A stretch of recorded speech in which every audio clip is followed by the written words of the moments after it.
Many commonly used knee positioners are holding secrets that some don't want to think about.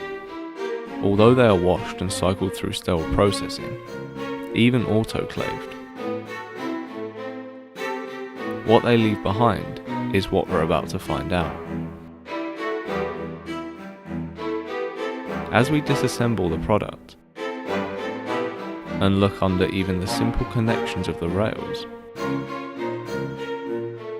what we find is organic debris and dried blood from previous surgeries. And it makes you wonder, how many patients are in surgery with you?